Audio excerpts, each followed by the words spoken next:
오늘 아침 출근길에 많은 분들이 진짜 가슴을 쓸어 내리셨을 것 같아요. 안진용 기자님.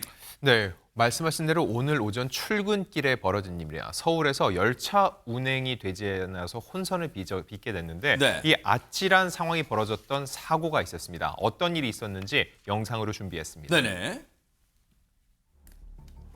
서울 서대문구의 한 아파트 단지입니다. 네. 이삿짐을 나르기 위한 사다리차 한 대가 서 있습니다. 어? 자, 그런데 사다리차가 뭐야? 점점 기울더니 저렇게 뭐야? 옆으로 완전히 넘어가고 어머나, 말았습니다. 어머나. 자, 크고 무거운 사다리가 쓰러진 탓에 CCTV 화면이 흔들릴 정도로 그 충격이 컸는데요. 어머나. 근데 아, 중요한 거. 저렇게 된 거예요, 지금? 자, 저게 중요합니다. 아파트 단지에서 넘어진 사다리차, 넘어지면서 이렇게 길게 펼쳐진 채로 바로 옆 선로를 넘어 건너편 주택까지 덮쳤고요. 결과적으로 열차 운행에 지장이 생긴 겁니다. 아니, 김요성 기자님, 보고도 믿기지가 않아요. 지금 이삿짐 운반한 사다리차가 넘어진다. 어떻게 저렇게 넘어져요, 이제 선로 쪽으로. 네, 그러니까 말입니다. 물론 다행스럽게도 인명 피해는 발생하지 않았는데요. 그 외의 피해가 참 막심했습니다.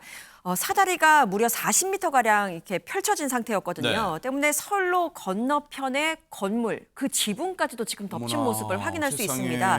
인근 주택 세 채의 담과 지붕 등이 파손이 됐고요. 그리고 이 때문에 전기 공급 장애가 발생을 했습니다. 이로 인해서 또 다른 피해가 발생합니다. 일반 열차 9대 그리고 모든 KTX 운행이 중단되는 지경까지 이르게 세상에. 됐는데요. 서울시는 바로 긴급 안전 안내 문자를 발송을 했고 네. 소방당국과 철도공사 측이 장비 22대 그리고 인원 183명을 동원해서 복구 작업에 총력을 다했습니다. 그런데 무려 5시간 정도가 시간이 소요가 됐습니다. 그렇게 5시간 만에 경의중앙선과 KTX 일반 열차 운행이 재개가 됐고요. 하지만 출근길 이 열차 운행에 차질을 빚으면서 많은 시민들이 극심한 불편을 겪어야만 했습니다. 아마 시청자분들 중에도 저도 이제 문자 받았거든요, 아침에. 문자 받으신 분 많으실 텐데 진짜 대규모까지는 아닐 수 있겠지만 지각 사태 많이 빚어졌을 것 같아요. 저 열차 이용하시는 분들은. 그렇습니다. 저도 문자를 받았었는데요. 이 사다리차가 넘어지면서 전기 공급선을 접촉을 한 거예요.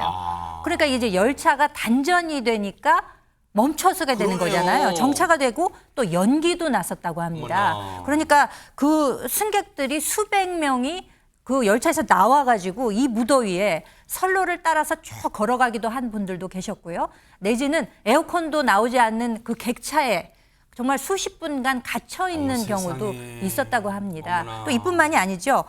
여행이나 지방 출장, 각각의 사정에 의해서 지방에 가려고 계획하셨던 분들 계셨을 텐데 맞아요. 서울역, 용산역, 이 KTX를 좀 타야 되겠다라고 계획하셨던 모든 분들의 아이고, 일정이 세상에. 다 차질이 빚어지게 되었던 것이죠. 당시에 저 사다리가 넘어지는 장면을 직접 보셨다는 분 얘기 좀 들어보시고 이어가 보도록 하겠습니다. 근무 중 저쪽에 이제 이삿짐 그 센터 차량이 이제 그 사다리로 운반하는 걸 이렇게 우연히 쳐다보게 됐어요. 그런데 갑자기 그게 이제 쓰러지는 것을 보고 119로 직접 제가 신고를 했죠. 쓰러지면서 이제 쿵 소리가 나면서 저 위에 고압선 일부가 끊어져 가지고 그게 출렁하더라고요. 그래서 사람은 안 다쳤나 이렇게 쳐다봤는데 그때 사람이 별로 통행이 없었고 야 저거 사고 났다 큰일 났다 해가지고 그냥 119에 신고를 2번 했어요. 그 열차도 양쪽 양방향 중단을 해야 될 것 같다고 철로 그게 쓰러졌으니까. 세상에 우리 임봉식 선생님은 참 그 와중에도 마음 따뜻하신 분이요. 세상에 사람 안 다쳤나 그 걱정 먼저 드셨다는 거 아니에요. 근데 최진봉 교수님 저 사다리차 왜 넘어진 거예요? 왜 넘어졌냐면 이게 이제 18층 이사를 위해서 사다리차가 동원이 된 거고요. 15층까지 올리는 과정에서 문제가 발생했는데 40m를 쭉 폈어요. 사다리를 쭉. 그러면 엄청나게 길잖아요.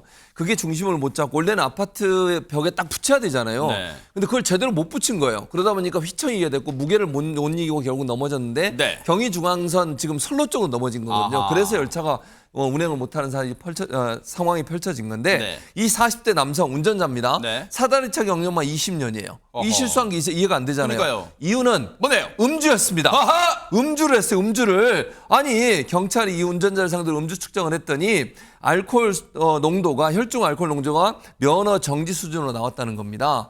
그래서 이 사람한테 물어봤어요. 그랬더니 이 사람 하는 말, 전날 오후 8시쯤 소주 한 병을 먹었다는 거죠.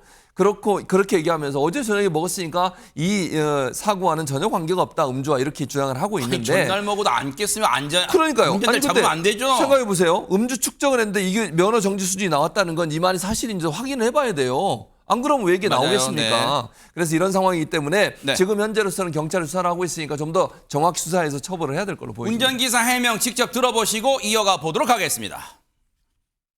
한 7시 반 정도로 와갖고 이제 사다리 이제 조건을 보고 서체를 했는데 무게 중심이 이제 안 맞아갖고 뒤로 넘어갔어요. 사다 넘어갔을 때 철로 고압선이 이제 튀겨와서 스파크가 나더라고요. 저도 오고 싶은 마음이 없어서 여기 넘어갈 거라고 생각했으니까요. 차가 노화됐잖아요. 경사도 문제고 여기 아파트 자체는 이제 민원이 많이 들어와요. 사람이 못 지나간다, 뭐 왜 길을 막고 하냐고. 차량이 진입을 해야 되니까요. 진입해야 되니까 아웃트레도 많이 뽑아야 되는데 못 뽑고 하니까 문제가 된 거죠. 공간이 협소하니까 원래 길게 뽑아야 되는데 길게 못 뽑고 협소하고 그러니까 거기서 이제 무게중심이 안 맞으니까 뒤로. 물론 억울할 수 있겠죠. 하지만 자세한 건 경찰 조사에 성실하게 응해서 밝히시길 바라겠습니다.